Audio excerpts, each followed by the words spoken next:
తొలి అడుగు పేరుతో ఏడాది సుపరిపాలన తొలి అడుగు పేరుతో ప్రజల్లోకి వెళ్తున్న తెలుగుదేశం పార్టీ నాయకులు కార్యకర్తలకు ఒక్కొక్కసారి ఊహించని ఎదురుదెబ్బ అయితే తగులుతుంది. తాజాగా కర్నూలు ఎంపీ నాగరాజ్కి ఒక చేదు అనుభవం ఎదురైందట. సూపర్ సిక్స్ అమలు చేస్తానన్నారు, ఇంతవరకు ఎలాంటి పథకాలు అమలు చేయలేదు.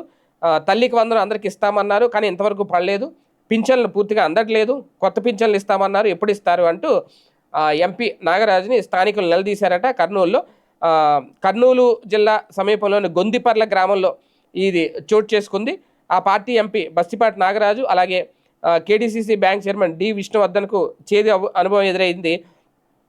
కొంతమంది స్థానికులు తల్లికి వందనం డబ్బులు ఇంకా పడలేదని, ఎప్పుడు వేస్తారని, పింఛన్లు అందలేదు, ఎప్పుడు ఇస్తారని ప్రశ్నించారు. వీరికి మరికొంతమంది వృద్ధులు తోడే కొత్త పింఛన్లు ఎప్పుడు మంజూరు చేస్తారని నిలదీశారు.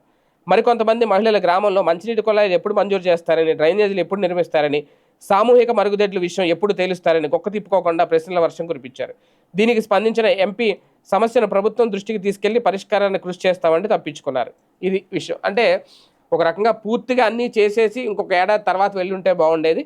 ముందే వెళ్ళడంతో, ఏడాది అయిపోయిన వెంటనే వెళ్ళడంతో ఏమవుతుందంటే కొన్ని చోట్ల ఇలాంటివైతే తప్పట్లేదు. కాకపోతే వాళ్ళు వెంటనే మేము పరిశీలిస్తాం, మీ సమస్యని ఉన్నత స్థాయి అధికారుల దృష్టికి తీసుకెళ్తాం, పరిష్కరిస్తామని హామీ ఇచ్చి అయితే అక్కడి నుంచి వెళ్తున్నారు. మొన్న ఇక్కడ కాకినాడ దగ్గర వాసన్ శెట్టి సుభాష్కి అలాంటి పరిస్థితి ఎదురైంది.